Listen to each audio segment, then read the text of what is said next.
thank you, anybody and everybody who's tuned in. I'm here with my friend Kate Crosman. High five. High five. Thanks for taking the time to be here today. Thanks for having me. How are you? I'm good, honestly. Yeah, this is my first time and a little bit, new. So it's going to be fun. I'm looking forward to it. Right on. The podcast experiment, because that's really what it is. It's this project that I've been doing. This is episode 8, so I can't thank you enough for taking the time out of your day to be here and share conversation, share stories, whatever we may talk about. I thank you for being here. Kate, for people who maybe are just learning about who you are and what you do, who are you and what do you do? Who am I? That's a question we ask a lot in yoga. Who are you? Who are you? My name's Katie, and I am a yoga teacher. I co-own a studio in Manzanita, Oregon. And I've been teaching yoga for about 5-6 years, pretty consistently and seriously. Started into the practice of yoga seriously probably about 7-8 years ago. So this is kind of my life now. And as I know about the studio, Yoga Roots is the name of it, in beautiful coastal Oregon. Absolutely majestic place. Everybody has to visit. It's amazing. You mentioned that you've been practicing yoga for about 8 years, and the yoga studio just had its 5th birthday. Is that correct? It will have its 5th birthday this coming August. We turn 5. Wow. I know. For somebody who's thinking about it, to start a yoga practice or a physical practice, and then just 3 years later to be teaching, like how did that happen? How did it? It's a really good question. And if my studio partner Charlene is listening, she'll love this story. So how far do I go back? So basically I know we'll go back in time, but even more, but I'd finished my 300-hour advanced training, came back to be in Oregon for really the first time in a really long time. And I wasn't planning on staying, but I'm doing the headphones off. Yeah, no problem. But I just wanted to be with family and revisit the place that I called home. And so I started just doing some workshops and teaching some classes just, in the meantime. And there was a woman, Charlene, who she had been a yoga teacher in our area for probably at that point 7-8 years. And when I'd come home for breaks from living overseas, I would go to her classes every once in a while. And it's a small town, so you know people. So when I started doing these workshops, she started attending my workshops and my classes. And then I started teaching in Cannon Beach at Kristen's place, and she kind of followed suit. And then one day out of the blue, she just called me and she said, hey, there's a space opening up above Mother Nature's in Manzanita. What do you think about opening up a yoga studio? And I'd never considered it before. I didn't think that I was anyone that ever wanted to own a yoga studio, just for multiple reasons. But I was like, okay, well, maybe this could be great. Let's think about it. So she's like, okay, let's both sleep on it. At that point, I was on a family vacation to go to a cousin's wedding.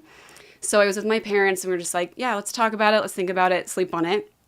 And then the next morning I called her and she was like, it's in, we're doing this. And I was like, okay, I guess we're doing this. So that was it. I think that was in June. And then we just went for it, just fully went for it, and took 2 months to get everything ready. And we were open by August of that summer. So it was pretty crazy. It happened really fast. Wow. Yeah. That is really fast. Yeah. It's really funny, too, how she kind of asked you to be involved in this project, and then just not even a day later. Not even a day. Not even 24 hours. She's like, it's happening. It's already happening. For people who aren't familiar with Manzanita, could you kind of paint a picture? Because I guess I'm wondering about, it's a coastal town, so I imagine it's a place that kind of experiences big surges of tourism and population during, and even more so now, the summer months. So we're in Portland, Oregon, where we're having the conversation today. And in Portland, there's, I know, over 50 yoga studios in Manzanita. What's the scene like? Could you paint the picture for us for Manzanita, maybe as a town to live in, and then kind of what the yoga scene is so there? it's really sweet. What's awesome about Manzanita is a lot of the coastal towns on 101 are really on 101. And what's really sweet about Manzanita is it's off 101. So if you're not really paying attention, you can miss the turn to get into the main town of Manzanita. So it's really, really sweet. And like you said, it does bring in a lot of tourists during like spring break, summer. And now more than ever, it's bringing in more people. Like each year, it's just becoming more and more popular. But what I love about Manzanita, as opposed to some of these other bigger coastal towns, is that Manzanita has a really awesome community feel still. And so we still have like a farmer's market. There's still like local plays that go on. So it's got this really awesome community. And I think that that's part of the attraction also for people when they come in, because there are those people that live there all year round that really make it what it is. It's absolutely stunning, the beach itself. Have you been to Manzanita? Yeah, Manzanita has our favorite, my girlfriend and I love to go camping in Manzanita during the summertime. It's always hard to find a camp spot because people book the campsites out. No, you have to book out months, almost like 6 months even to a year now. Yeah. Yeah, it's crazy. But it's just, it's a little small beach stretch. I mean, not super small, but it's really beautiful because it's kind of coved in by Neahkani Mountain on the north end. So it's just, it's majestic, it's beautiful, and it's, even in the wintertime, I mean, people come and they think in the summer it's beautiful, of course, but I love it in the winter too because it's so moody. There's something about the Oregon coast, like the storms that come in and the wind. It's just moody. It's like emotional. Like it's an emotional place to live. It's really awesome. Did you, what's your background with coastal Oregon? Was that a place where you grew up? Oh, yeah.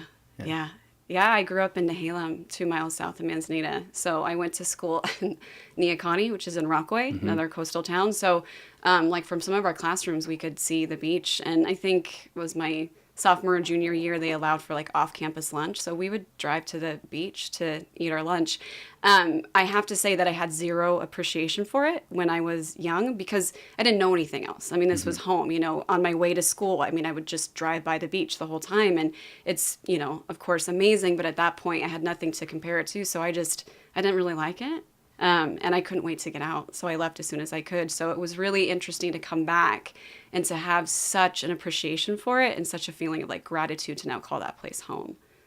Yeah. I think that's a very common path that I think students or I guess kids in high school oftentimes have around where they're living. It's hard to see all the things that people appreciate about living there and why families want to raise their children there. And it's not an uncommon feeling to have those same kids be like, I'm getting out of here as soon as I can. As soon as I get my driver's license, I'm adios. done. Yeah. But you're looking from the inside. But other people, you start to be able to see as you get older, if you move away, then you start to see it again from the outside, which is not a perspective you had when you're young. So. And you've already kind of alluded to it a little bit, but traveling, like for you, growing up in Manzanita, you had a feeling that, okay, like once I'm ready and once the timing is right, whether it's after high school or college or maybe for college, the world would be your oyster. You would just kind of go wherever. And is that kind of what happened with you with traveling? Kind of a little bit. So, I mean, the first step was college. And I just remember I wanted what was hard for me growing up in a small town was no anonymity. Like everyone knows who you are and like families of generations. So you have this like kind of this story already attached to you based on like how long you've been there, your family, or anything you've done growing up. So for me, what I wanted was anonymity. I just wanted no one to know who I was. And so I kind of followed suit with some of my family members and I went to U of O. And I remember signing up for like the biggest classes in the biggest lecture halls that would hold like 500 students. And I remember the first time I went to one of those classes, like sitting down, and I was like, oh my God, this is the best feeling in the world. Like no one knows who I am. No one knows if I show up, if I don't show up, like no one cares. And I loved just getting a different taste of life outside of like small towns and just, different cultures, different backgrounds and everything. So I completed my 4 years there.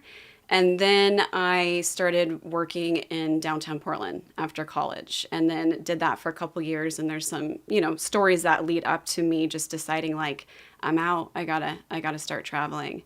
So I did my first backpacking trip when I was 19. One of my best friends from high school, she had done an exchange program, and she lived for 6 months in Thailand, which is unheard of for people in our area. So for someone to go from our area and to Thailand, like she didn't even go somewhere in Europe, like she went to Thailand, which was so crazy. And she did that for 6 months. And when she came back, I just loved hearing her stories. So when we were both 19, like our summers going into our sophomore year of college, she decided she wanted to go back to visit her host family. And I said, I'm going with you. And so that was my first backpacking trip, first time out of the country, and it definitely planted a seed. And then on top of that, my grandfather, my mom's dad, who I had only really actually met a couple times, I only have a couple memories of him, because when I was 5, he married an Indonesian woman, and he lived the rest of his life in Indonesia, which is why I never really saw him. But he would come back every once in a while, and he would bring my Indonesian step-grandmother with him. And I remember just being fascinated by her. So there were little things that started planting seeds when I was young and then into like my late teens. So when I was 24, I was just like, yeah, I gotta get back out there. I gotta go. So I sold everything I had. And like everything? I really did. I mean, in all fairness, I wanted to sell my car, but the fact that it broke down made it a lot easier of a decision. It's hard to keep cars by the coast, especially. I don't know if that's where the car was from. Yeah. Salt water. No, it was. It was an interesting journey. I was, in my early 20s, and I was working a job. So I did Americorps for my first year out of university, and was placed at a drug and alcohol treatment center to do my year. And I loved working there. And then after my year of Americorps was up, they asked if I wanted to continue like as a full-on employee. And sorry to interject, but for anybody who is not familiar with it, could you explain like what Americorps is as an organization and their mission? So Americorps is basically like the domestic version of the Peace Corps. So you get a stipend, so you work for nonprofit. So you come in, so you're basically a living grant. So like different organizations apply for an Americorps person to come in. So again, you're a living grant. So every job is different, but you come in and it's usually 12 months that you do it for a full year. The organization itself, again, doesn't pay for you. They've applied for you, and then you get like a monthly stipend. So it's really not a lot of money, but it's really great experience because you get to experience so much of the professional world at a young age. So it really does boost, like, again, your experiences and then also your resume. I mean, I learned so much in my first year there right out of college. And what was the placement again? At a drug and alcohol treatment center in downtown Portland. So, wow. Yeah. So I was working there, and then was actually like not in a really good place the last couple years. To be like super honest about where I was at, I was just, working my jobs. I was in like one bad relationship after another.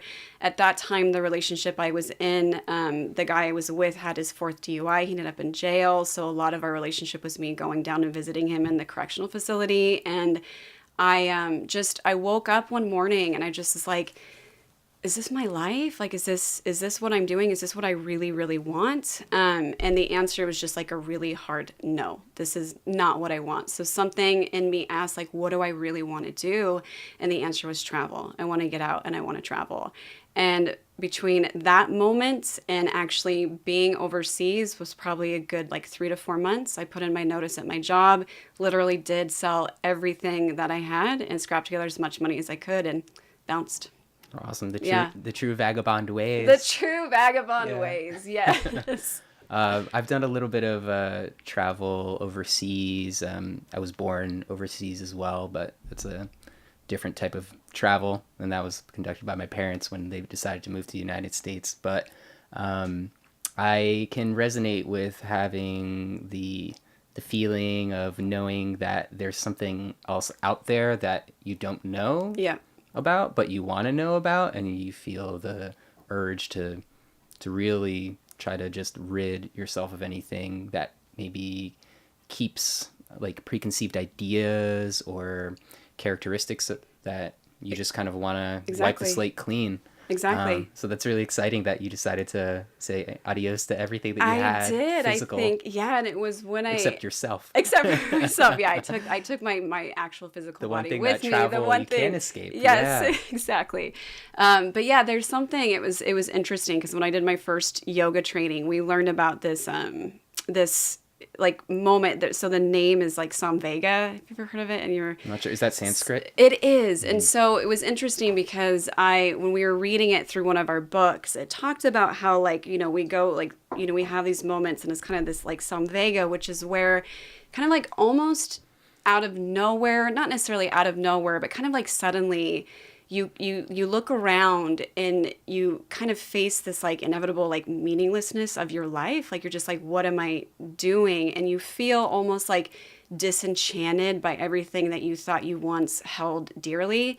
And so the idea with the Samvega is it's kind of like that moment of truth. Like you can either like keep kind of descending into like darkness or illusion or not really like waking up, or you can chase like a certain sense of like life or paths or light or whatever you want to call it. And it wasn't until like I started doing yoga that I started like looking back on these like moments, like when I was 24, like it was one of those, it was like a Samvega. It was that moment of like truth. Like, am I going to keep on this path, or am I going to wake up a little bit more and just chase something that feels more real and more right? Samvega? Samvega. Do you have any idea how to spell that? Yeah, it's SAM. I'm going to write this down. VEGA. VEGA. Yeah, it's interesting to look at. Yeah. I love that. Also, it came from another language, and I find I've had this like instance in the past where I've come across. I think this actually was like a word that came from French, and it was a word for the instance where, say, you and I had like a disagreement or something, and we part ways, and then 5 minutes later, I think of the best comeback. There's a word in French for that exact like occurrence. Yeah. And so it's like in English, like I've never heard of Samvega described in just one word. One word. I know, that's and it makes so much fascinating. sense. I know. Yeah. It's beautiful. Yeah, that they're able to do it that way. So from Sanskrit, I love it. Yeah. So you just kind of mentioned it like during your first yoga training. How did you get to your first yoga training? Like what drew you to decide to devote time and energy towards studying like yoga? No, it's a great question, and I still sometimes ask myself that question honestly, because my path into yoga was not, I don't know if there's like a conventional like traditional way that people get into yoga, but I had heard about yoga. So when I was living in Portland in my early 20s, my roommate and good friend at the time, she was really into yoga. And at that point, yoga was popular, but I'd say it's so much more popular today than it was even in like the early 2000s. I mean, it's just grown exponentially. But it was definitely like known in some, small way by most people. And so she was going to classes all the time, and she was just like totally in love with it. And I didn't want anything to do with it. I don't know what I thought yoga was, but I just was like, I don't like anything about it, even though I've never taken a class. I was just decided that I didn't like it. And so it was her birthday, and I asked her, like, what do you want for your birthday? And she said, well, I want you to go to a yoga class with me. And I was like, yeah, I'm not going to do that. Like, I'll do anything else, but I don't want to do that. And she said, well, it's the only thing I'm asking for. And so I was just like, great. So I went to this yoga class. I had a lot of attitude and just kind of like had this like kind of like armor on, like I'm not here for myself. I'm here for my friend. So I didn't really want to be open to like experiencing anything. And sometimes I look back on it like, did I know this was going to change my life and I wasn't ready for it yet? So I went to the class, and there was definitely a moment that I did not want to admit to, but there was like this amazing moment, and I still don't know what it was. I don't know if it was like for the first time I actually felt my breath. I was actually like aware of breathing, or for the first time I was actually like aware and fully in my body, but there was something that just really hit hard and was almost overwhelming at the time. But I walked away and I was like, okay, enough of that. Like, I'm not doing that anymore. And I didn't for years. And then I moved to Bend for a year after one of my backpacking, vagabond, sell everything, go away, come back. I ended up living in Bend. And at that time, it was really hard to get a job, but I ended up becoming a janitor at the athletic club in Bend. It was just 3 hours a week of cleaning. But with that, I was able to have membership to the gym, and then I was also able to take any of the classes that the gym offered. And one of the classes was yoga. And I met the yoga teacher there. And I think prior to meeting him, I had this kind of like judgment that yoga or people that practice yoga thought they were better than, or kind of like this holier than thou kind of like energy to them.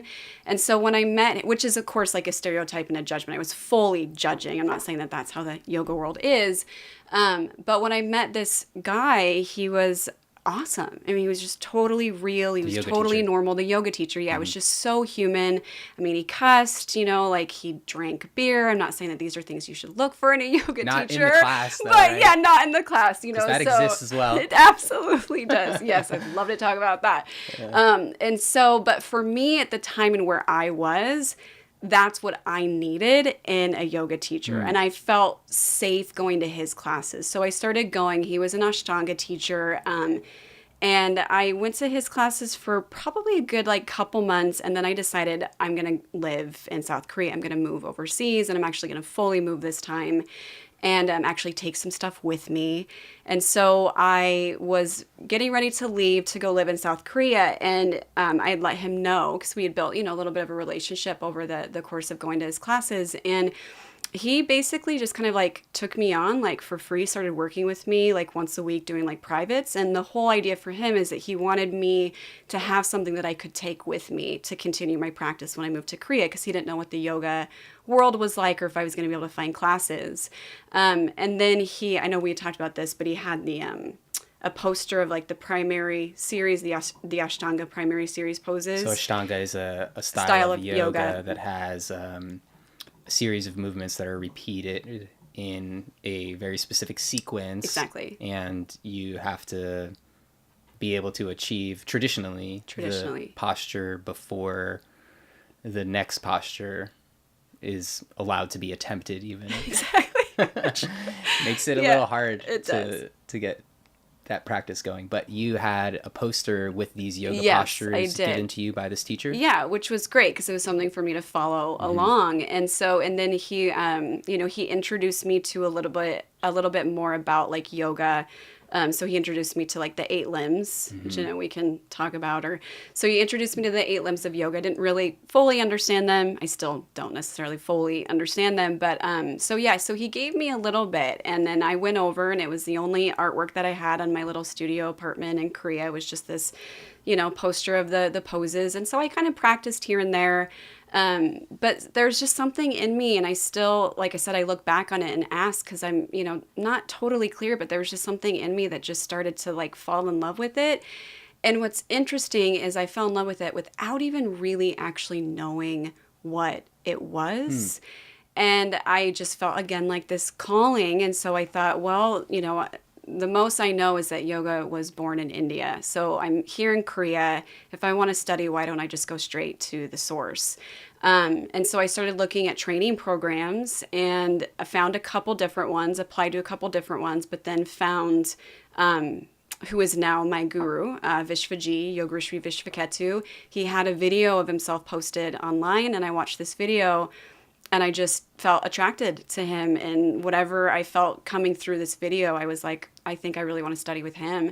So I applied to their school, and I got in. And then within a couple months, I was flying to India, and I was so scared. As soon as I got on that plane. Had you been to India prior to that? I'd never been to India, and it hit me on the plane. I was because at that point, I'd probably been practicing and not very seriously. And a large chunk of that time was me practicing without really a teacher. It was me just me and a poster, just following along. The poster was your teacher. The poster was my teacher. It was just my one point in focus. And so when I got on the plane, it just all hit me. I was like, what have I done? What am I doing? Oh my God, I have no idea what yoga is. So at that point in my life, I was still drinking. And so I drank my way through those flights to India, and I arrived, and it was just nothing I could have ever expected. That first training that I did, it was hard. It was really hard, but it was absolutely life-changing, my time there. So yeah, it's been an interesting journey. Yeah, very interesting indeed. And I definitely want to learn more about what was going on there. Was it in Rishikesh? It's in Rishikesh. So Rishikesh is northeast, I believe. So it's at the foothills of the Himalayas, and it's right on the Ganges or Mother Ganga, and it's close to the source. So I think, like I'd said, it's close to the source, so the water's still really clean and really, really beautiful. Yeah. But before, I guess I wanted to know about how the training went and what you took away from it. Why did you go to South Korea?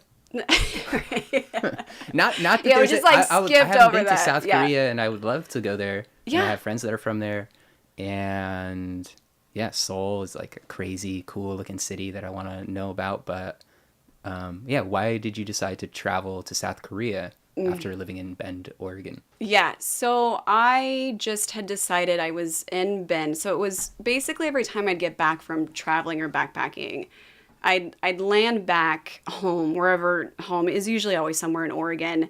And I would always say to myself, okay, you know, there's like that common saying, or you hear people say, like when they travel, like, oh, it's just something you have to get out of your system. Just get it out of your system. So I somehow like bought into that. Like it was just something I needed to get out of my system. So I would land back home and I'd be like, okay, I'm home. Like this is what I'm going to do, life here now. And then usually I do really well for about 6 months. And then all of a sudden I was just like, I gotta go. I gotta get back out there. And so at that point I was 25, 26. And I decided that if I was going to keep traveling, I was actually going to live in a country and I was going to see if I could make money, mostly so I could stay longer, but, or I shouldn't say mostly, because I wanted to stay longer, and mostly because I wanted to actually feel what it was to live in a different country, to live in a different culture versus just passing through as like a full-on like visitor and tourist. And so I started looking into different places. South Korea was not my first choice. I didn't know really anything about it. I had had a friend that had lived there for 6 months a couple years prior. So I looked at different places. I looked into South America. I looked into Southeast Asia. And then of course, like every time like I'd Google like, you know, teaching English overseas, it was like just South Korea just kept popping up over and over because really they provide like the best opportunities for you in terms of just, you know, like a decent living wage and housing and just like that full experience. So I just decided, okay, why not? I mean, I've never been there, so it'll be an adventure. And I was only planning on being there for a year. So it's just like, what's a year? I can go somewhere else after. I ended up staying 4 years. But Wow. yeah, I ended up staying 4, but I only thought at first that I'd be there for a year. So you were there for 4 years before you decided to take this trip to India to... No, so what was also great about Korea, so the first 2 years I taught at a public school. So when you teach at a public school, like you get good vacation time. And so it just happened to be that my long vacation time overlapped with the timing of this training. And so I was like, this is perfect. So that was, yeah, it was really, you know, call it what you will, like coincidental, whatever. It perfectly overlapped. And so that's, that happened within my first, I think, year, actually, my first training in India. So then from India, I actually went back to Korea and lived there for another 2.5 years. Wow. Yeah. So many interesting ways this convo could go, because there's a lot of things that actually we share that maybe we haven't even really talked about before. Like we had met once before. Something that if you're cool talking about it too, like when like as I mentioned to you, but maybe some people don't know, like I used to teach yoga as well. I did a yoga teacher training in 2009 and 2010, right after I graduated college, and was teaching yoga for about 2 years. But interestingly enough, when I was doing my yoga teacher training, which started right about the time I was graduating school, I was also still working at the job that I had for 3 years in college, which was working at a bar in Burlington, Vermont, as a bartender and bar back. And I was doing the yoga teacher training and then working at the bar on the weekends. But what ended up happening was my yoga teacher training became like my priority, but then I was still earning, you know, money from the bar, from working there.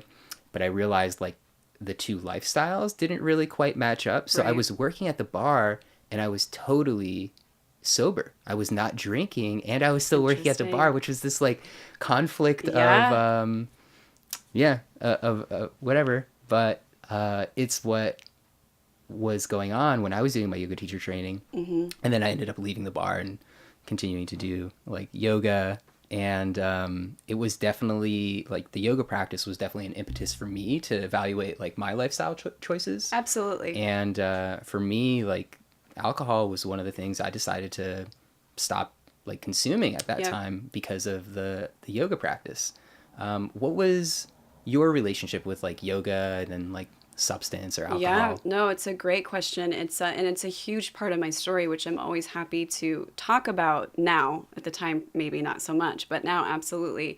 So my story is that so I'm a recovering alcoholic and addict, and I just celebrated 8 years, which has been huge. And I started drinking and using from a really young age. Part of also coastal living, there's not really a lot to do. So, that's what we did. We would drink, we would smoke pot.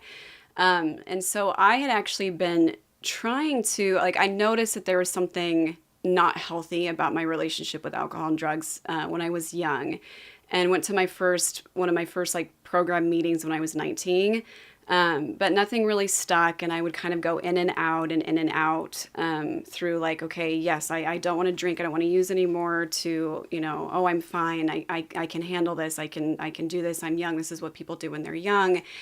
And then so I went back and forth for a while, and then when I moved to Korea is a great country to be an alcoholic, I guess I should say. Like, there's a lot of drinking, and especially for like the expats, like that's what we did. Like we would get together and we would drink a lot. And it wasn't just like, I mean, for some people, I'm sure it was just like social drinking, but for like me, it was just like this excuse to get like totally wasted with like no real consequences. And so I definitely, felt like I was starting to kind of get close to hitting my bottom. There was some things that happened. And so again, when I went to India for the first time for my first training, like I said, I got really nervous on my way there. So I got really drunk on my way to my yoga teacher training, which of course I was just like, what am I doing? Like, this is insane. And then I got there, and at that time I decided that like I didn't have a problem. I was like, I'm going to just convince myself that I don't have a problem. And there was a woman in our training program who was also like a fellow teacher or teacher trainee, or working towards her getting her certification. And we would sit in circles, and people would talk, or they would share experiences. I mean, you're talking a lot about philosophy, talking a lot about like real life stuff. And every time she would share, there was something about her and what she would have to say that was just so attractive and so appealing. I mean, she was so honest, and she was so raw, but she was also so grounded at the same time, and being able to really talk about herself and her life.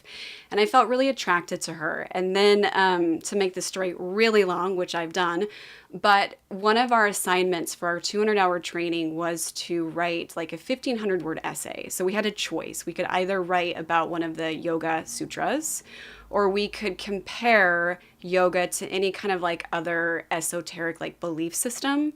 And so at that point, I just decided I'm gonna compare yoga to the 12 steps of AA, because through reading some of the literature in our program and like really starting to understand more about yoga, and having, at certain times in my life tried to get sober, there was some serious they really went hand in hand. Like, I felt like they were both like speaking the same language in a lot of ways. And so I decided to do that. And then, of course, it got around in the circle that like Katie's going to be writing an essay comparing yoga to like the 12 steps of like any kind of like recovery program. So at this time, the same woman that I had really admired when she would speak in circle, she came up to me and she said, oh, hey, I heard that you're going to be writing about the 12 steps. She's like, what's your relationship with that? And I lied, I was just like, oh, I worked at a drug and alcohol treatment center, or, I have family members that, have had addiction issues.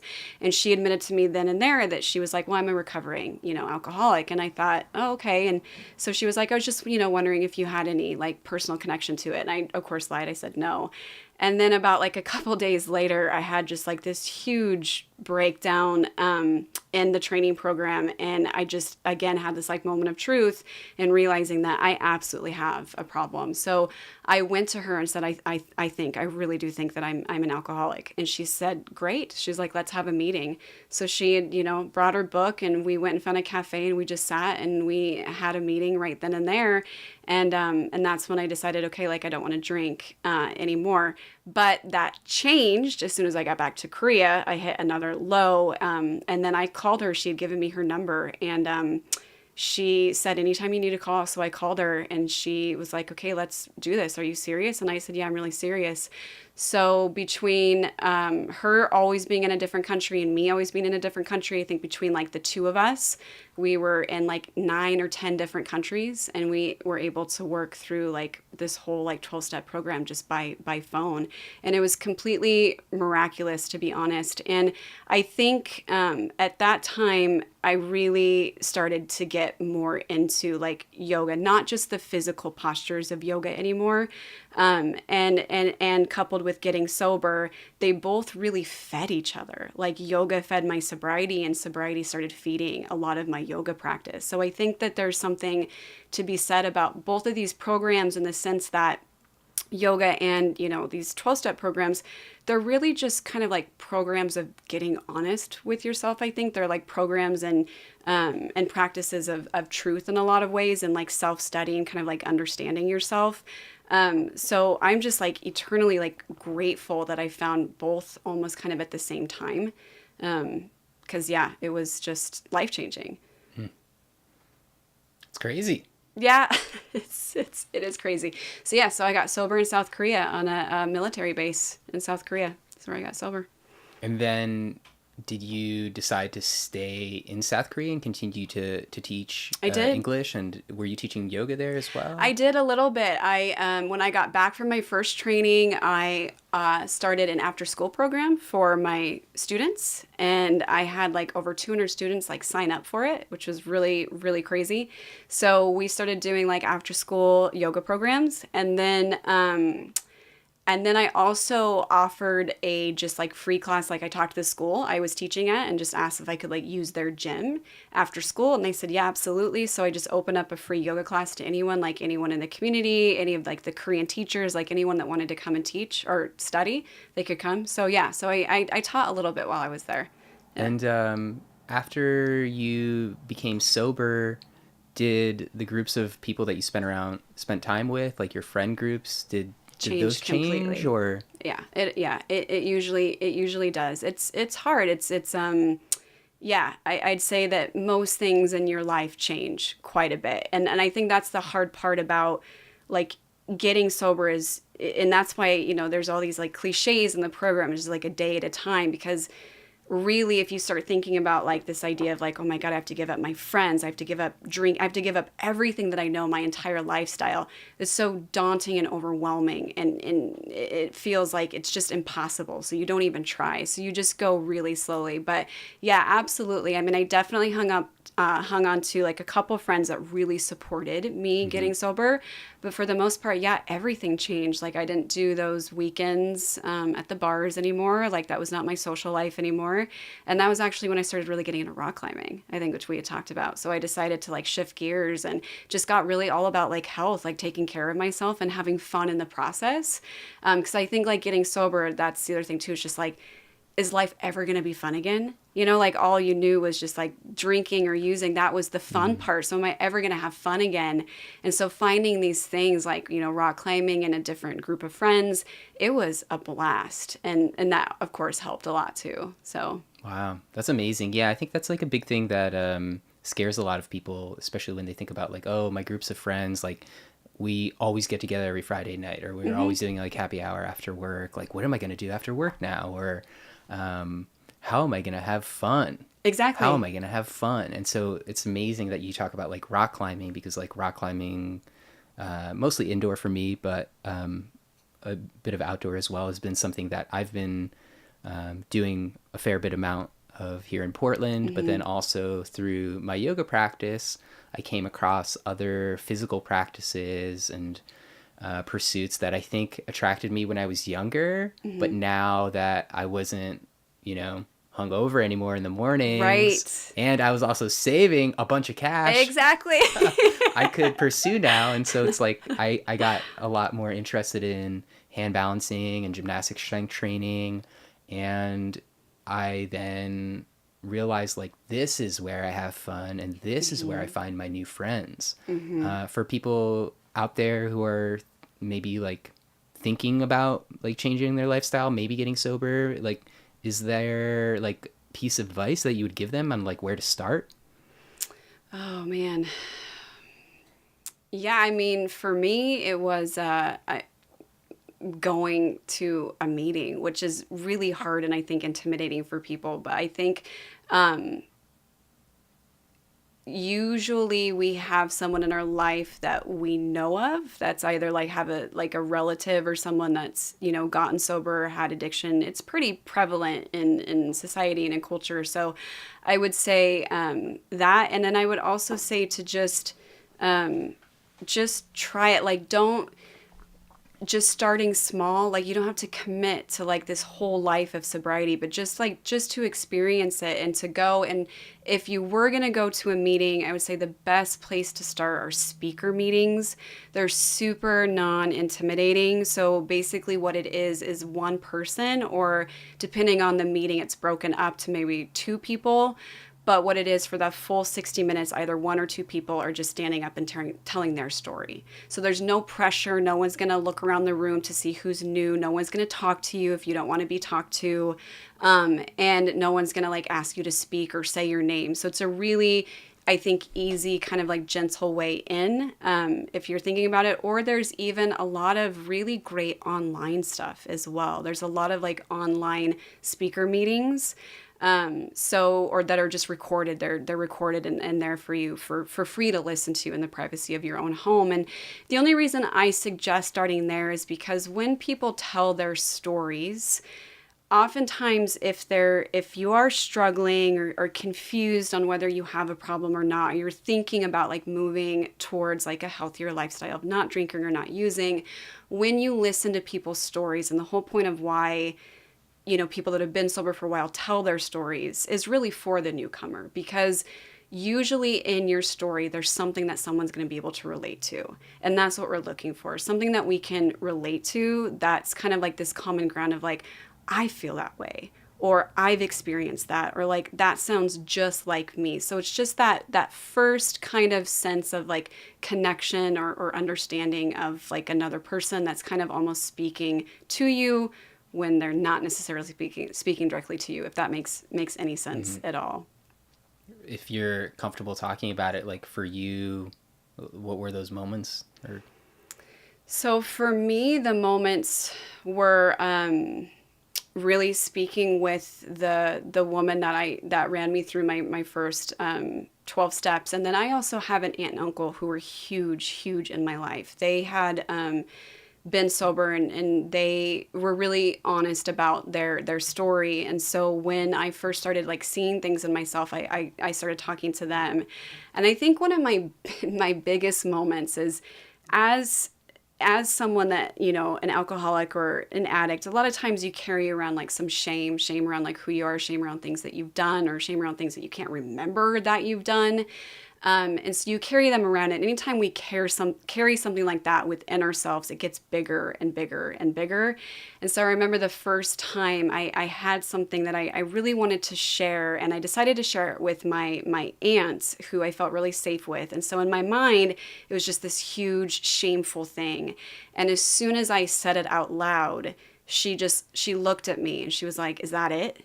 And just like completely, it was just like, this is nothing, you know? So there's something about sharing your stories with other people, you know, and not just alcoholics or addicts, but there's something about sharing your stories with alcoholics and addicts. They really just can relate. And it's really just, you know, it's not to say that they're trying to like diminish your experience or your feeling, but at the same time, they're just like, yeah, like I totally get that. So for me, it was working, honestly, like really working the steps. Really actually working them. And you get to a step, and And it's the fourth step where you take like a real kind of like honest, fearless inventory of yourself, and you really go back through your whole life and really look at your life and your relationships and your resentments. And you basically write down everything, even if you don't necessarily feel a resentment anymore, like, or a feeling, you still like write it down because it was alive for you, at least in your past. And then the idea is that you share that with someone. And it's scary. It's super scary because you're opening up like all parts of yourself and just so raw and so vulnerable. So you definitely want to pick someone that you know that you feel safe with. But when you get all of that out, it is the most like liberating and freeing feeling I think that I've ever really had. And also it reminds me of yoga. I mean, yoga is also kind of that practice and that experience of freeing yourself and liberating yourself from any kind of small sense of self or any kind of like limiting sense of self. And so they're both to me just really practices of like liberation and freedom in a lot of ways. Damn. Thank you for being so vulnerable. Yeah. That's not like it's it's not an easy thing to do, and it's super uncomfortable to talk about things that you or people have experienced that maybe had traumas associated with them or represented qualities about themselves that they had decided to make radical changes with. But I can resonate with the idea that kind of like talking about who you are in a very honest way is absolutely, like, for me, has been like a necessary step towards personal growth. Yeah. And then being able to decide, how to change that story too about myself, because that's the thing. It's like the story that we tend to loop in our heads. That's exactly narrative. Right. Absolutely. Yeah. That aren't based in necessarily any truth, but they're just something that you've been telling yourself for so long. It's just we have a huge attachment to these old stories. Yeah, and the story is oftentimes more powerful, I found for myself, than the actual truth of what had happened. Exactly. Or who we are. And it's crazy to think that just continuing to layer and layer a story on top of like a single instance can have such a physiological effect on someone's well-being or lack thereof. Crazy. Do you think about what your life would have been like if you didn't decide to participate in the yoga teacher training in India and meet this woman who had a really transformative... I do. I do. I mean, I try not to get like too lost in it too much because, it happened in the way, and I felt very like supported and carried. But I do think I like to believe that even if it hadn't happened exactly that way, it still would have happened. But I'm glad that I didn't have to go any lower than I did before I really got the help and the support that I needed. Because I like to believe that I was like gearing in that direction anyway, that eventually I was going to move into that direction of really, not only just like getting sober, but, just starting to be like more truthful about like who I am and life and yoga as well. So if it hadn't happened that way, I still believe it would have happened in a different way. But the way, that it all kind of lined up for me was also too like those, when you look back at like how things happen, like, those training programs, of all the training programs, like, why did I choose that one, or of all the people that applied or all the people that could have been at that training program, like, why her, so there's these things too that you question. And again, you can think, it's coincidental, or, you can have, a bigger belief around it. But it's also those moments too that really give you a sense of like hope as well in the, in moments of like darkness or like doubt or whatever, to reflect back on those times and be like, it happened at just the right time, so I can believe again that something can happen for me at just the right time. So I think they serve as like, stories of hope and like remembrance that, in the end, mostly things are going to be, okay. I love it. That's totally flipping the narrative there, or the narrative on its head in a way that serves you, because I think that that's oftentimes what has happened to me in the past, or what I see happening with other people, where the stories they tell themselves are oftentimes not very encouraging. Right. But the way that you just reframed like what had happened there, I think is awesome. And I think that that's absolutely a much healthier way to approach, things that happen in life, experiences that we have. Yes, and I do want to people just that we meet. make sure everyone knows I'm not perfect at that. Like, these are all things we work towards. But yeah, I think it's important. Yeah. With the yoga style, or with the yoga that you were learning about in Rishikesh? Rishikesh, yeah. In Rishikesh. When people just think about like, oh, what is yoga? Like, they'll instantly think like, okay, somebody's doing a split. Maybe they're wearing some really tight leggings. Maybe they're throwing up a little handstand.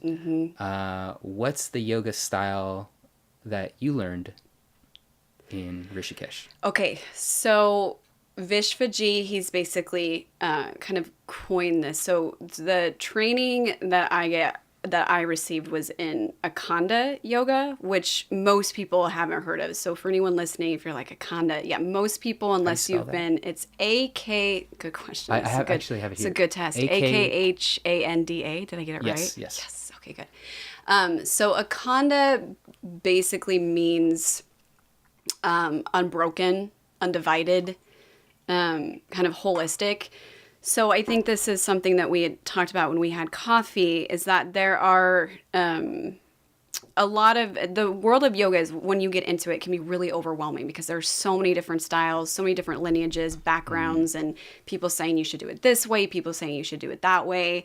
But the idea is that there's like, a lot of different branches. And when you go back to kind of just like the roots of yoga, before even like asana was like super, super popular, but the roots is kind of, and I guess I want to back up by saying that in the end, for like, when you go back to like the source of yoga, like the beginning, the idea was this kind of like develop practice as a way to like move away from like human suffering, like to move into like liberation and enlightenment, so to speak. And so what happened was there were just, different paths that people thought this is the best way to get there. So they're all kind of like moving towards the same thing, but like differing on the best way to get there. So some of these like main components are like Bhakti Yoga.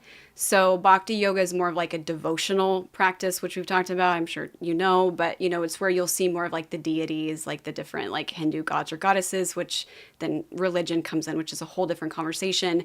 But Bhakti Yoga is more of like a devotional yoga. So it's basically kind of like merging yourself with, a deity or a god. And the way that it was explained to me, which I really liked, was that, we have these different like deities or gods, and they all have these like different characteristics, or things that they represent, which are all, of course, really powerful and beautiful. And the idea is that it's much easier for us as humans to see something good outside of ourselves at first than it is to see us inside of ourselves. And so when we meditate long enough on a deity or this specific like greatness of these deities, eventually over enough time and enough meditation, you start to merge with that deity. So you're no longer separate from, you're like a part of, like you're one and the same. So it's a way to like realize like the goodness within yourself, which is a really like short way of explaining that. But anyway, okay, so then there's Bhakti, and then there's Raja Yoga, which is bringing in like Ashtanga Yoga, more of like the physical part of the practice. And then I never know how to pronounce it. Do you know Gyan Yoga? J-N-A? I'm not familiar with it. Okay, so I don't remember. I think it's like J-N-A-N-A, and that's more of like intellectual, like kind of like studying scripture and just like meditating, like using more like meditation, and just again studying like scripture, like holy scriptures, all that stuff. So there's and then there's like karma yoga, which I won't get into, but basically there's all these like kind of different styles, and they all kind of lead to the same place. So Akhanda, bringing it back, Akhanda means unbroken and undivided. So Vishvaji basically was like, why would we choose just one? Like, there's great things about all of these different roots or styles. So he kind of brought all of it together into like one training program. So it was really powerful. It was really cool because we got like a lot more history and a lot more philosophy in our program. So Akhanda is just kind of like bringing all of like these awesome parts of yoga into one practice. And I love it. I really like it. And what does that practice look like? Because you were already kind of mentioning like Bhakti Yoga, which some people are familiar with, and then Ashtanga Yoga, which I think a lot of people are familiar with, because Ashtanga Yoga and the asanas, the postures that happen in a yoga class, are very, very much popularized in a lot of different vinyasa style classes. Like if you go to core power yoga, it's a style of yoga that is very like closely-ish to like styled after like Ashtanga yoga practice. Totally. More physical, a little bit more acrobatic. And then hot yoga, why is it slipping my mind right now? Bikram? Bikram yoga. Is that also like a Raj yoga derivative? I think it would be considered that. I mean, because I think in the end, those poses, like a lot of what came from like hatha as well, like the Ashtanga hatha. Yes. So because it's like Ashtanga, it's interesting because we hear it and then we think like, okay, Ashtanga is like just this, like what we were talking about earlier, like these primary series. But Ashtanga, when really translated, is like 8 limbs. So it's really like the Yoga Patanjali, which originally didn't have like even that much to do with the physical postures to begin with. It was more of like a way to kind of like systematically kind of understand how to get yourself to this place of enlightenment, so to speak.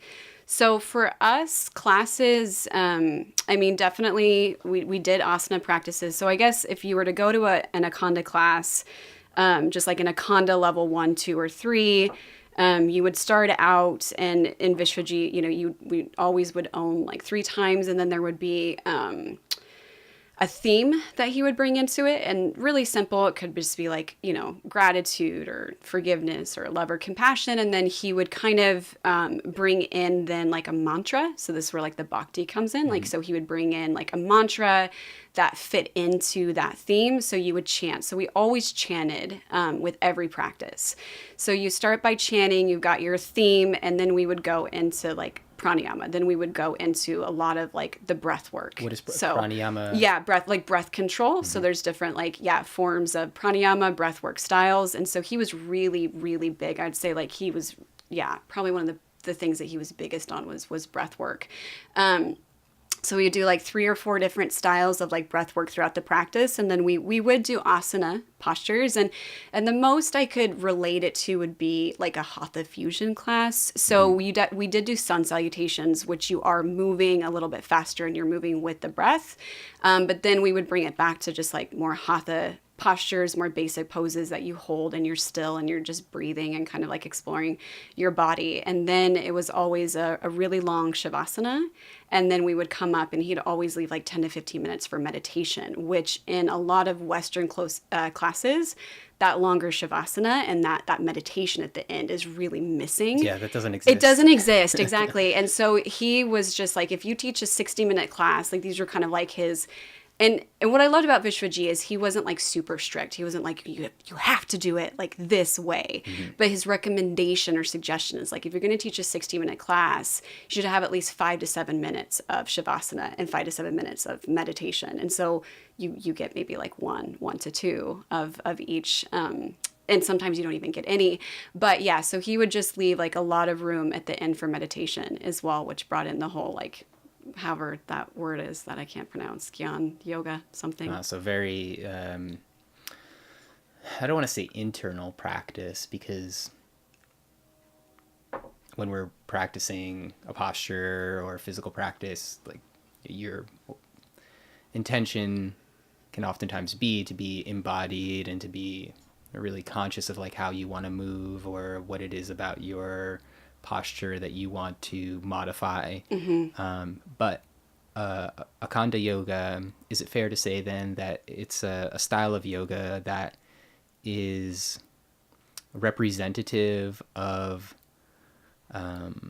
yoga in a way that is beyond just a stretch? 100%. I mean, that's, yeah, exactly. That's exactly it. So for Vishvaji, yeah, I mean, it is one of the things that one of the quotes or something that I think I watched in a documentary. There's a documentary, it's called Yoga Unveiled. I really recommend it. It's really good. We had to watch it for, I think, before I did my 300-hour training program, we had to watch it. And it does give you a history also of yoga and the different branches and styles and kind of how they emerged. But one of the things that was said, and I forget his name, I think it starts with George. I don't remember his name, but he did say something that really resonated for me. And he said that, we've taken, like, yoga is innately an internal practice. And when it moved to the West and primarily the United States, so it's this innately internal practice has been brought to an innately external culture. And so in that shift, what was really lost in translation and a lot, basically. So I would say that being with Vishvaji really did bring it back to that internal practice. So definitely we did not focus so much on Western anatomy, which I think is important. I'm not saying that that's not important. I think it very much is. And I've actually spent time trying to train myself in kind of what was missing from my training program in that sense. But he was really focused on like yogic anatomy. So when we would get into poses, it wasn't so much like just Western of like, roll your inner thighs back or lift your thighs up, or, he wasn't really detailed around like what was actually happening in like the structure, like the bone structure of the body or the muscles, but much more into the yogic anatomy. Like right now you're balancing your first chakra, your second chakra, like we're moving into this vayu, this wind. So everything that he would cue was really continually drawing you in further and further. And there was something about him that was really powerful because he was really able to do that, because that's really kind of like where he lived his life from. I mean, he'd been doing yoga since he was 6 years old. And so it wasn't even a practice for him necessarily. It was his life. And so when he would teach it in that way, it really, the space that he was able to create really allowed for you to, I think, tap into that a lot more than maybe like we normally could, if that makes sense. So it was definitely, to answer your question or to just agree with what you said, it was definitely about the internal aspects of the practice. Yeah. So this is what I'm curious about too, because we share also a similarity there, that when I first started practicing yoga, it was through a friend of mine who we used to do a lot of skiing together. Shout out Cassandra Bush. She was like, "Hey, you got to come to this class. Like, it's yoga." And I also felt like, "Oh, I don't really know. Like, it's all good." She's like, "Oh no, you're gonna see benefits in your skiing through practicing yoga." And so I went and then got hooked. And for me, that worked, right? Because it was a friend. For you, it was a friend that initially like brought you to the practice. Right. For somebody who's never practiced yoga before and is considering, starting, they oftentimes will think like, okay, well, I want to become more flexible. And so that's kind of the spark for them. Yep. Somebody who, as me, is like practiced a lot of yoga and finds a lot of value in a lot of like the internal practices, the pranayama, the breath work, the stillness work. What is is there something that comes to mind that would make this style of yoga or a stillness practice or a meditation practice attractive for somebody to try, who was thinking like, okay, like what's the easy way to get started with actually trying this style of yoga? Like, is there like a pranayama exercise that you would work with someone? Yeah, I mean, you always would start like basic, super, super basic. I mean, even in our training, I mean, even though, we were, and when I speak about this, I guess I should be clear in saying that this is when we also got into my 300-hour advanced training. So you're really going in, a lot deeper. So what we were practicing isn't necessarily what I would bring to a class, even necessarily an intermediate class, and definitely not a beginner class. Because for the most part, it's just going to you know. What would you teach an absolute beginner? So I would teach an absolute beginner. We would start by just literally witnessing breath. So usually when I do a beginner class, and to be fair, I think teaching a beginner's class or a basics class is the hardest class to teach. Because it also requires you to go back to when you were an absolute beginner, and when it's something that you do almost daily, it's so hard to remember that mindset of like when I first went into a class, or even I'd been practicing for months. So when I do like a beginner class, first thing I would do is usually bring people on their back, because it's a lot easier to kind of like it's hard for people to sit up in a meditation pose. So unless you're going to put a bunch of blocks and props underneath them in a wall, they're going to be distracted by just the fact that it is really hard to just sit in this pose. And on top of that, you want me to focus on my breath. Like, that's hard. So I would start with people on their back and just have them find a comfortable position. It didn't matter what it looks like, just comfortable enough for the body, and just literally starting to observe the breath, and not even necessarily change the breath, but just to, for the first time, see if you can notice what it is to consciously breathe in and consciously breathe out. Because what we learn in yoga, and oftentimes what we've experienced ourselves, is as soon as you bring attention to something, it changes without you necessarily feeling like you need to change it. It naturally kind of starts to change. So as soon as you start to bring awareness to your breath, the life of your breath is going to change on its own.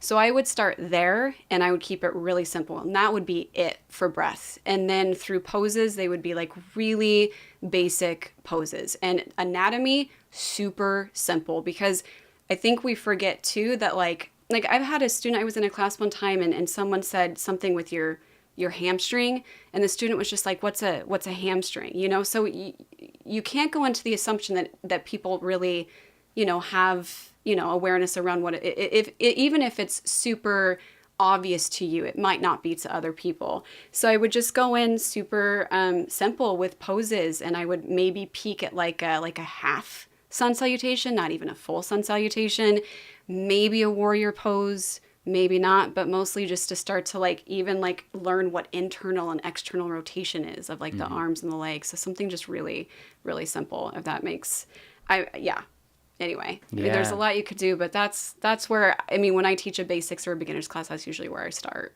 I think that's a great place to start, because I think, this is my personal opinion too, that a lot of people coming into a yoga practice will oftentimes think of the postures, the asanas. Right. And it would never even cross their mind that there's going to be any sort of encouragement or instruction around paying attention to the breath. And it's interesting, because I've also heard the other side of the coin around not instructing the breath at all. Yes, I have too. And this came from a teacher who I highly respect. I've done a little bit of study with him in person, Ido Portal, and he's got a little shtick around the breath work, where he says, my father, who's in his 60s, who has several children and still works and is still in good mind, has never once in his life been told how to breathe, but he knows how to do it. And I'm like, okay, there's something there to that too. I absolutely agree. Yep. But I think that also being aware that there are benefits to various types of breath awareness practices and practices oriented around like manipulation of the breath and breath control are very powerful, beyond just the whole idea of, oh, I'm gonna learn to hold my breath longer. Like, well, it's not just that. right. Like, there's and I think that's where like you grow it. It's funny that you mentioned that, because I went to a teacher. It was recommended for me to take a class from a teacher here in Portland, and it was we were brought together because I think he was thinking about doing some kind of like breath work or just breath workshop. And so a student that goes to both his classes and mine was just like, oh, you guys should get together. And so we did, and we had this long talk about breath, and he introduced the same concept, because I was like, you know, well, I do teach breath work, and he was like, yeah, I'm moving away from teaching breath work. And I was like, okay. And so I was like, sweet. And so then I started talking about like the bandhas. He's like, yeah, I'm moving away from teaching the bandhas. So everything I was like, okay, great, And so, but he went on to explain that he was, he'd been this yoga practitioner for years and years and was really into it, and how he was in a class and a teacher went up to him and said, where's your breath? And he was like, well, it's right here, I'm breathing. And she was like, no, where's your breath? And for the first moment and or time in his life and his practice, he was just like, I don't know what my breath is. Like, I don't know where my breath is, because all I've been doing is breathing the way that I've been taught to breathe through these different pranayama techniques. And so it definitely made me stand back and think about that, because more of the point that he was making was that when we, and this is kind of, getting into the physical postures, because yoga, in a sense, the practice is to, not to calm the mind, yes, but to also kind of remove the ego from controlling the mind, And so these poses, and we're focused solely on these poses, it's just is that potentially feeding the ego, because it's just oh, look what I can do, or I'm upset because my body can't do this, so I feel down on it. So what he was saying, even with breath work, it's another thing that if we're not careful, we're working on perfecting when there's really no perfection to it. And so I really appreciated that. But from my own experience, if I hadn't learned certain pranayama styles, I don't know if I would have ever even understood breath or my breath. So I think it just depends individually on the person and the student. And I think that's why, in one sense, it's so great that we have so many different yoga teachers and so many different yoga styles, because one person is not going to teach it the same as the other. So you kind of go with what. And that's why for people that are beginning, I think one of the biggest recommendations is, try not to just go to one class and then not like it and just be like, oh, that was yoga, because it was one person's interpretation of yoga. And you might find something else later down the road that works more with who you are. Yeah. And I couldn't agree more with the piece of advice of knowing it before you kind of make the decision as to whether or not it's something that you do want to practice, right, or be taught or not. One personal experience I had with the teacher that I did my teacher training with, Kathy McNames at Yoga Vermont in Burlington, Vermont. She used to lead on Fridays, I believe, a Ashtanga primary series class. And there was just when there was a really good class, there would be maybe 20 or so people who would know the sequence already of postures to do in the Ashtanga class. And you could so get into a flow with everybody's breath, inhale, arms up, exhale, fold forward, inhale, look forward, exhale, hop or step back, inhale, exhale, 5 breaths. And you could hear the breath, and there would be no instruction. And if you knew the sequence, you could really feel there was this collective energy in the room. Absolutely. But it definitely was, in my mind, also veering more towards this this side of the practice that I don't know if it's egocentric or perfection centric, if you would say, but you really didn't want to be like, oh, I gotta take another inhale right now. Is anybody gonna hear? I'm gonna just do real silence so nobody knows I'm out of the flow. But it felt so good when you were in it. So when you were in it. Yeah. And Kathy did a fantastic job also teaching us various pranayama, so breathing techniques, some of which have been instructed to me in workshop settings since then by teachers outside of yoga with their own breathing techniques, but calling it by a totally different name. One that comes to mind is box breathing. So you would inhale for, say, a count of 4, hold for 4, exhale for 4, hold for 4. Yeah. That was something that we did with Ido Portal and his yoga teacher, Dudi McCall, who teaches shadow style yoga. Is there any, if there was one little breathing pranayama practice that you would share with somebody who's like brand new to it that they could do and then carry on their own without a teacher? Is there anything that comes to mind? Belly breathing, abdominal breathing. What is that? So that's moving. So for most of us, so the basic thing is like when you look at a baby and you watch a baby when they're sleeping and how they breathe from their belly. And so we all kind of start there, but throughout life and throughout story, throughout stress, throughout what have you, the breath tends to get more and more shallow. And we start breathing more into just like our chest. So we're not really breathing like fully deep down into our lungs, and we're kind of keeping it more in the chest. And I notice even for myself when I get stressed, my breath is really shallow. So just allowing for the relaxation of the belly, one, is really important because we all tend to kind of like hold, not all, but there's a lot of people that tend to hold kind of tight in the core of the stomach or whatever you want to call it. Just relaxed my belly after you said that. Yeah. And so just literally relaxing the belly, you know, and I think for women, that's also really important too. Like, it's okay. Just relax your belly. And then as you do that, you know, you do it with your hands. So you actually like bring your hands to your belly. And the idea is like when you inhale and start lying down, it's easier to access and to feel from lying down. But as you're lying down with your hands to your belly, just inhaling and just really gently feeling the hands like lifting up. So the belly kind of expands with the inhale. And then as you exhale, feeling the palms kind of drawing down as you just really gently kind of feel like the belly dropping back down. So inhaling, it lifts, and exhaling, it falls. And I think it's really simple. To start in terms of like understanding what you're working for, not simple necessarily to do. Like even that can be really challenging for people. So one of the things too that I think it's important to bring into a practice, and I bring it in even to my intermediate and advanced classes, is that it's a practice. And I think that we just kind of forget that, even though we know it. Like, it's so logical. Like, it's so just like, of course. But, like, it's a practice. And every day is going to be so different. So something that felt, like, so easy yesterday could feel so hard today. And that's the whole practice of just, like, accepting what is, like, in the moment.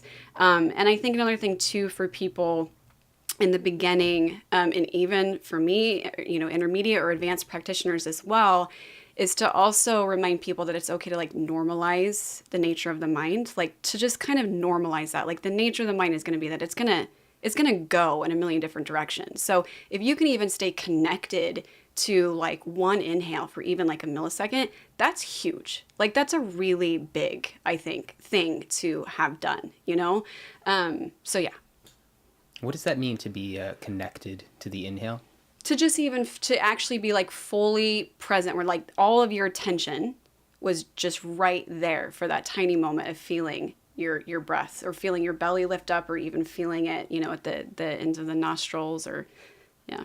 That's where your sense of being has gone, versus thinking like, oh man, like I don't know if it was a good idea to eat breakfast before coming to class today.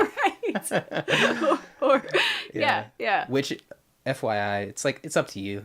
It's an individual choice. But just be aware of what your body's digestive processes might want to do. It's so true. Yeah, when we practice, we were always, and I do not hold true to this at all, but if you're going to do like semi, like, you know, kind of mellow a little bit, like, you know, energetic practice, like don't eat for 2 hours before. If you're going to do like a full on, like fiery, like hardcore class, 4 hours, which is a big commitment to know like in advance, you know, 4 hours. But that was like our rule of, or Vishvaji's kind of like rule of thumb, which again, I don't necessarily follow, but yeah. It's something that I think is important to experiment with, because with the Ashtanga practice, it was, when I was doing a lot of primary series, like that was also something to think about. Like, okay, like if you're going to be practicing, like the idea is that you're just going to be here for the 90 to 120 minutes. And you want to stay in the room. So if you're going to stay in the room, it means you're not going to go to the bathroom. So you're probably best off not drinking like water.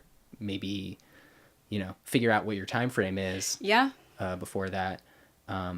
Something else that's just been kind of like in my radar recently with some gymnastics strength trainers out there is intermittent fasting, and also training on training during the fast. So the idea behind this, like shared by one of the teachers, Philip Chubb, is that he will have like a 6 or 8 hour eating window, but his strength training session in the morning will happen while fasted.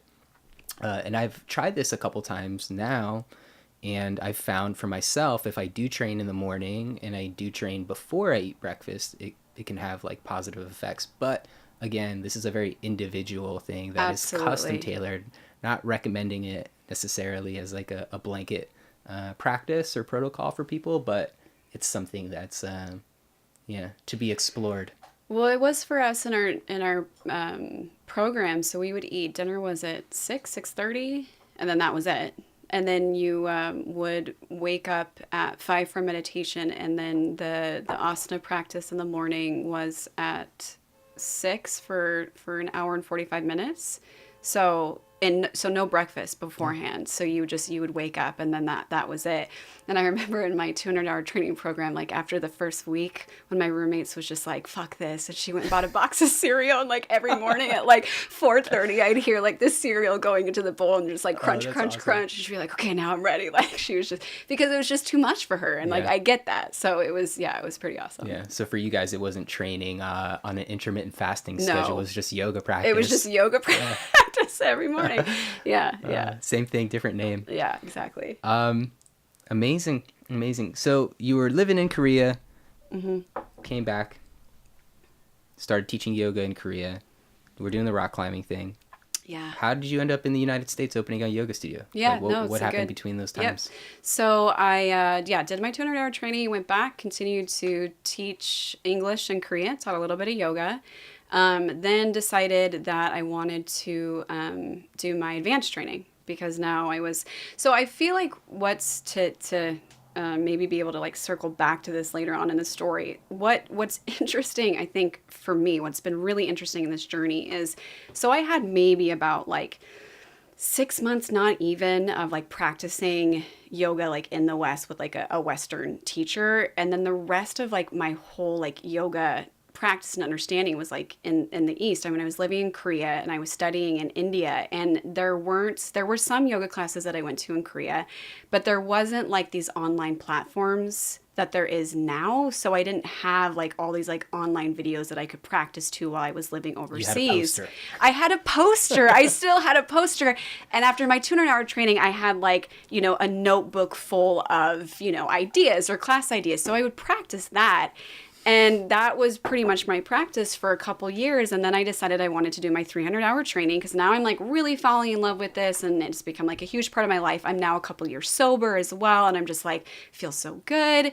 So I'm going to do my 300-hour training, and I wasn't necessarily going to move home, but actually my mom, I had found out that my mom wasn't doing so well health-wise. Like she's okay now, but at the time it was a little bit scary.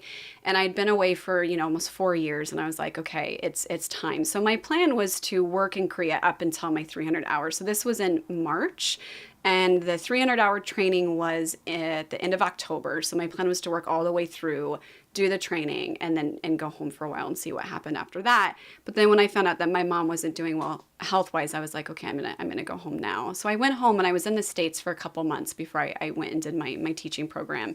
And so when I got done with my 300-hour program, I was there. I stayed for a couple weeks after, and then I came home, and that's when I started offering like just my own workshops, and started offering after like a couple months of just workshops, just letting people kind of getting used to like what I was teaching, because I knew I was bringing in like a totally different style.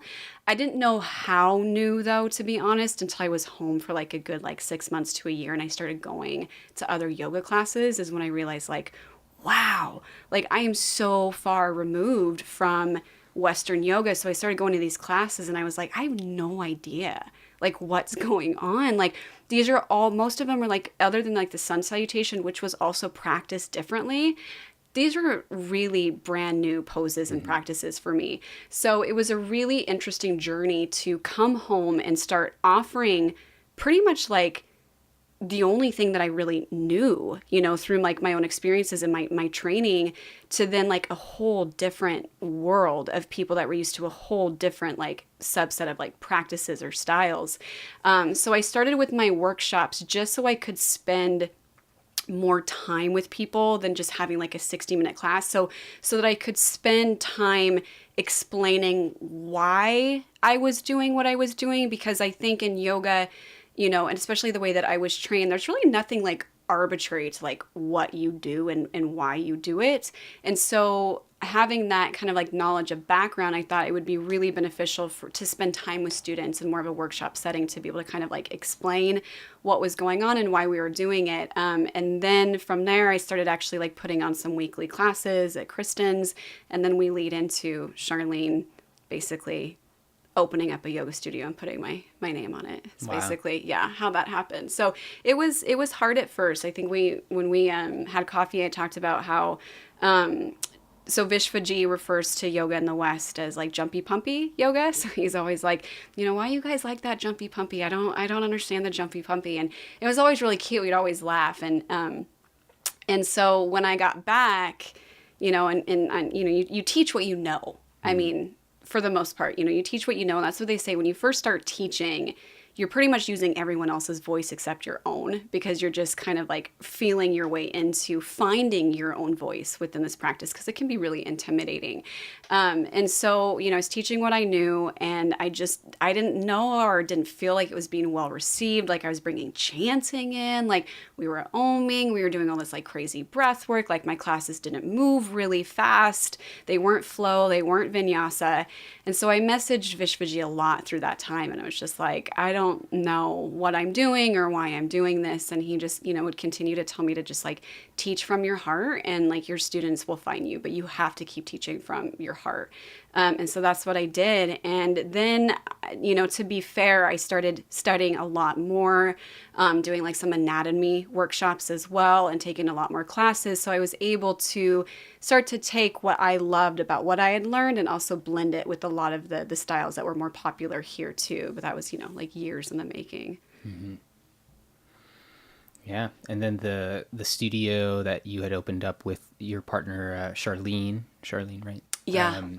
Like Charlene? Now 5 years in, and you guys are continuing to offer a variety of yoga styles to the students that come in, right? Like what was the motivation to decide that it wasn't going to be just an Akhanda yoga studio and then Charlene style? Like how did you guys decide to have a variety of styles taught? So basically, I think when we opened, what we had just agreed on was that we teach what we want to teach, and we teach when we want to teach it. I mean, we just wanted a space to feel free to do what we wanted to do and to experiment and to explore. I know there's like some, there was a guy that was in our teacher training for a 300-hour, and he was a teacher, and some of the students he taught at, they weren't able to om even, or there's some, there's like no music allowed, or it's very like specific on what music you can use. And so there's, in the yoga world, depending on where you're at, there's like, some rules and stuff. And when you're working for someone else, then you kind of have to abide by that. So I think what we wanted was just a space to, again, teach the way that we wanted to teach, and in a way that really felt true and authentic to us. And so I didn't write down just Akhanda, mostly because yoga, especially for people that are just starting, it's really intimidating. And for people that have been practicing for a while, we usually go to what we know and what we like, especially if we're visiting something new or a new studio or a new place. So kind of felt like if I was just writing Akhanda, it just, people would be like, I don't know that. That seems like, maybe strange or weird. So what I did is just kind of like threw some words together, like Hatha fusion, and then in parentheses like Akhanda. So at least it was like somewhere in there. So Vishvketu like looks at my website, I'd be like, okay. So and then Charlene was just really well known for her strength, and she's really, really brilliant in terms of understanding like more like Western anatomy, and that was a lot of her training. So she's really great with vinyasa and power vinyasa. So we just started teaching and just like slowly grew, and now I cannot believe that it's been 5 years in the making.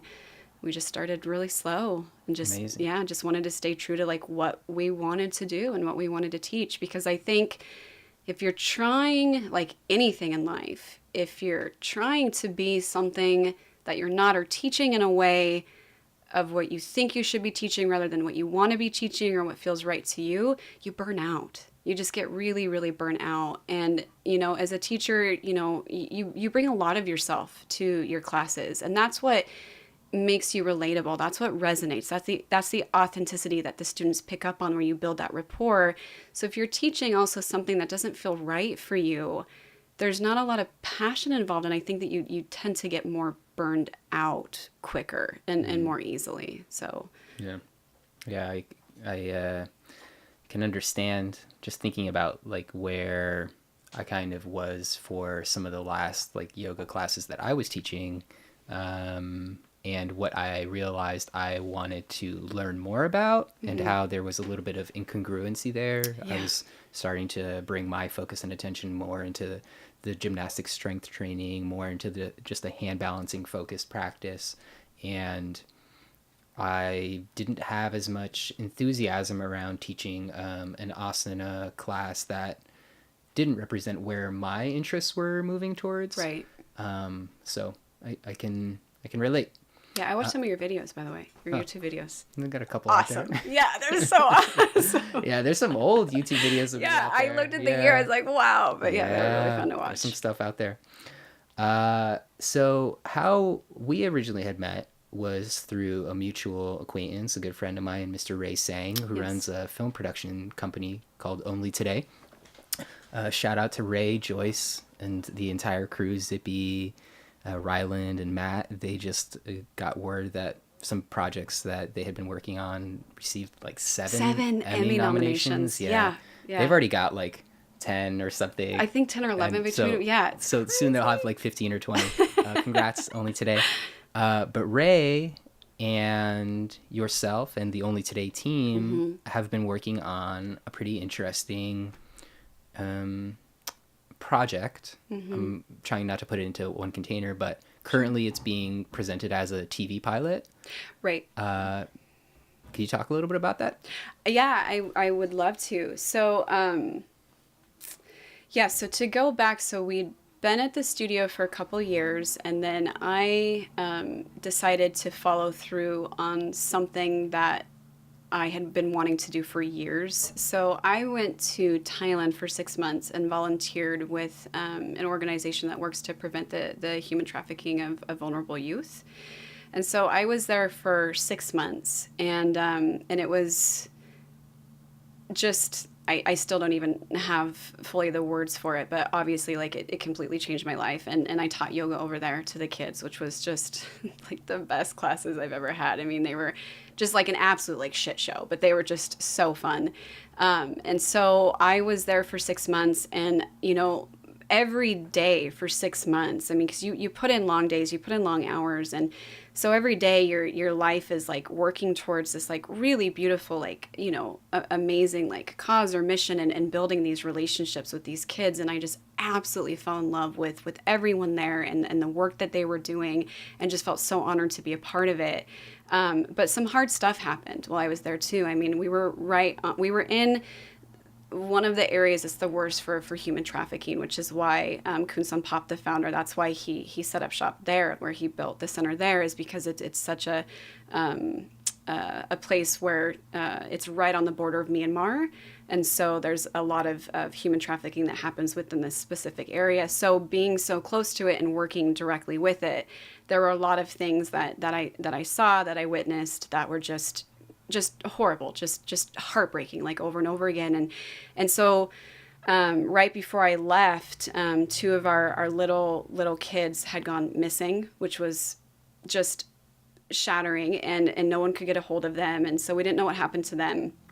And then there was another little boy who I'd come to just like absolutely adore, and he had just been orphaned. His parents had just had died. They had AIDS, and we just found out that he had HIV, and he was going blind. And so I found those two things out the day before I was supposed to leave, and then that was it. I was gone, and I found myself back in the States, and I just was like, I did not know how to be back. Like, of all the travels I had done and all the things I had done, that was the one where I was just like, I don't know how to be back here. I don't know how to do life as I knew it before I left. So going back to even the beginning of our conversation, like that, it was another one of those like Samvega moments. Like, I was disenchanted by everything. Like, I love my students and I love my community and I love my my studio, but I couldn't feel anything like around it anymore. And I just was pretty much like kind of feeling like depressed. And I really started to like look at the yoga world a little bit more as well, and started thinking like, who are we really serving? Like, what are we doing? Who are we serving? What's really happening in the world of yoga? It feels like it's so full of like conflict and controversy. And I started seeing like all these things people were doing, like, you know, beer yoga and all these things. And I just was like, what is going on with this like yoga world? And so at the same time, I was kind of thinking like, you know, what do I want to do with this? Like, where do I want to go with this? Do I even want to still stay like teaching? And so at that time, my husband, actually, there were a couple shows that were coming through that he was going to be on. They had interviewed him to be like a guest on the show. So we started watching a lot of these like reality TV shows and these traveling shows. And I thought, you know, at this time I was basically completely uninspired by myself, like by yoga. And so I started like really researching things to like re-inspire myself around it. And I started seeing so many amazing things that people were still doing with this yoga practice. And more I was looking into it as like, what can I be doing more with this yoga practice to really serve? And then, of course, through my research, I was also finding all these other things that people were doing that just seemed like, you know, funny, also like really ridiculous. And so when these shows started coming through and we were watching more reality TV shows actually in our home, I started thinking like, why isn't there like this like yoga travel show that's, you know, really showcasing like all these different styles and all these amazing stories? So it wasn't just so much about like yoga, it was the stories that were coming up and coming out of these like, you know, different styles of yoga or what people were doing with yoga. So at that time is when we started connecting through one of the shows that my husband was on. They had a PA who's Zach. And so Jeff started talking to him and then somehow like connected with Ray. And we just started having these conversations little by little. The idea was kind of growing.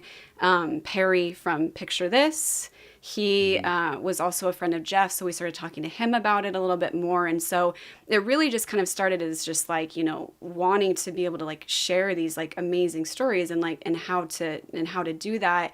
And then it just evolved and now we're here with an amazing pilot and working to get our trailer ready and on our pitch deck. And so yeah, it's just again one of those things where you look back and the timing was just interesting, and these people coming into our lives at just the right time. So yeah, we're in the middle of it. We're right in it, and really excited about it. Mm-hmm. So it's a project that's really oriented around having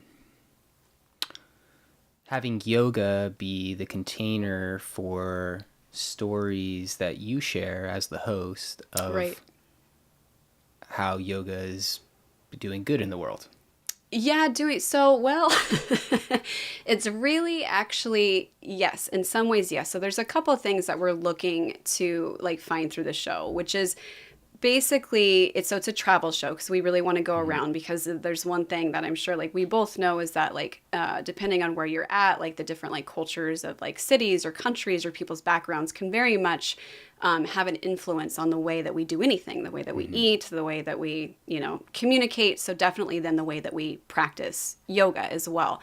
So it's definitely something that we want to take around. And so we're looking at basically yoga is, in my opinion, because it is so popular, it's one of the most relevant kind of lenses or vehicles that we have in like modern society to tell like real life human stories. So yoga is a really great vehicle to then just really tell people stories and to also really talk about current social issues as well, because they can all be explored through yoga and what people are doing to use yoga to like help what's basically like going on in the world. So there's that for sure. That's an element to it. And then also really looking at these like modern styles of yoga, like, are they yoga? Kind of like asking that question, like, are they yoga? Like, is beer yoga? Or like, what part of this is like yoga? Or, you know, we looked at like goat yoga and, you know, looking at, you know, there's so many different styles, like heavy metal yoga. My studio partner just sent me one like lemur, like lemur yoga is like a big thing now. So it's Yeah, just no. like, it's just like blowing up. And so there's just so many different styles. I mean, there's like rave yoga now too. Just like there's, yeah, again, so many that I could name. So, but looking at some of these like new modern styles, like Ferris wheel yoga, like what is that? You know? So really also getting at it, like are these styles of yoga still yoga, or is it just like now kind of like the commercialization of it, or people kind of like capitalizing on the popularity of it? So really, you know, and also who's entitled to really like ask and answer that question as well? Like who can say what is or isn't yoga? So really giving people a chance to like tell, you know, that story of like, you know, this is why beer yoga is yoga, like this is what it's doing. And then also again, then the whole other side of it too, of exploring like real life human stories and the amazing things that people are doing with this practice, because it's absolutely incredibly inspiring. And some of these people, I don't even know them, but they've just, my own personal heroes of what they've done. So yeah. Yeah, it's a really cool project. I've been fortunate to get a sneak preview of the pilot thus far, and I'm really excited to see it continue to grow and take shape, because some of the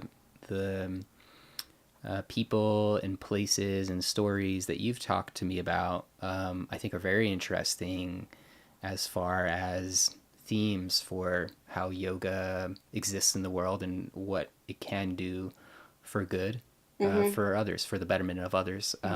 For people who are interested in maybe learning a little bit about like the different people who are doing, or different yogis, yoga teachers or yoga practitioners who are doing really interesting and positive work. Is there any yoga practitioners or teachers that come to mind for you, like who you're looking at right now that are I mean, so one of my who I really love, her name is Sean Korn.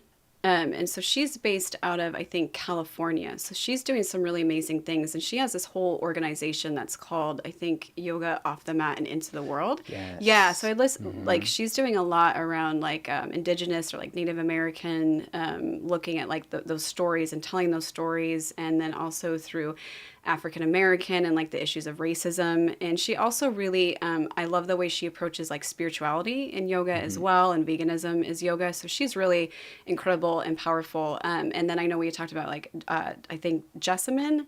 I think I really would like to. She's very popular. Yeah, on social she media is, and right like now. really like boosting this whole like yoga for everybody, like yoga's for everyone.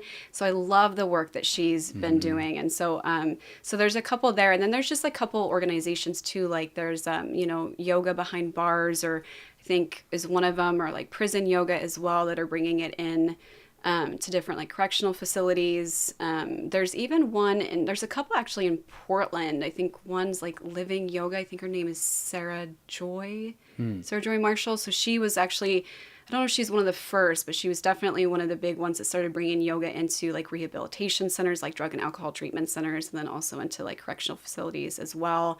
And then there's a new one that I just found out too that I want to look into more, which is I think it's like yoga. I can't remember the name for them, but like yoga for like the homeless as well, that are like bringing it to like into like different like homeless camps, or at least offering space for people to come in and practice. So that's been something that's been on my radar as well to look into more. So there's a lot. I mean, there's, once you really start looking into what people are doing with this practice to really serve, it's incredible. Mm-hmm. Yeah, I couldn't agree more. That was initially what drew me to. A big part of what brought me to decide to live in Portland about 8 years ago was the communities that I found in the city around yoga, and different ways that community members were using yoga as a vehicle for building community, which I find to be interesting, because there's community that exists like in the yoga studios. Right. But then there's also ways that people take yoga outside of the studio. Exactly. Bring it to people who don't normally practice, and then those people end up, you know, maybe in the studio, or maybe end up becoming teachers of yoga themselves. Yes, exactly. Mm-hmm. Yeah, and I'll definitely put links in the show notes to Sean Korn and Jessamine, Jessamine, I think I mentioned to you, she's also actually going to be in Portland in a couple weeks, doing a workshop. And of Fortunately, course, the weekend I'm gone. Yeah. Yeah. Awesome. And with the show and with what you're doing with Yoga Roots, your studio in Manzanita, how can people stay in touch? How can they follow along and see how things continue to evolve? And if they wanted to participate in a class, like this is a great question. So this whole venture has been really new for me as I move into social media. So the best way to just kind of watch the journey, which I am going to start actively posting more about now, especially after talking with you about this, is just through Instagram, to be honest, is the best way. So Kate_Crosman, Crosman. For our studio, we also have an Instagram page, Yoga Roots Manzanita. I think that's it. Yeah, Yoga Roots Manzanita. And then we have our website, yogarootsmanzanita.com. So everything on our website is always current. We get questions about that all the time. Yes, the schedule that's on there is absolutely current. If there are any changes, it's listed there.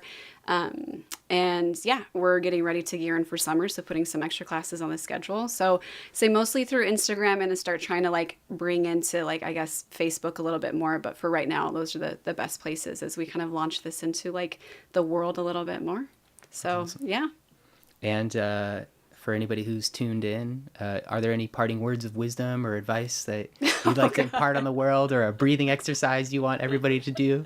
I don't have anything other than just whatever. I think for me, it's just if there's anything, if you have like any doubt, if there's anything that's calling to you, like even the tiniest part of you that's calling, just chase it, just follow it, just a little bit, just explore it for just a little bit of time. If there's anything that's even remotely small, but you feel like you want to bring more life to, try it, just chase it, just a little bit. Amazing. Thank you so much. Thank you. Again, I really, really appreciate you and appreciate you being here. Thanks, and we'll George. just leave it at This was that. fun. Yeah. Beautiful. High five.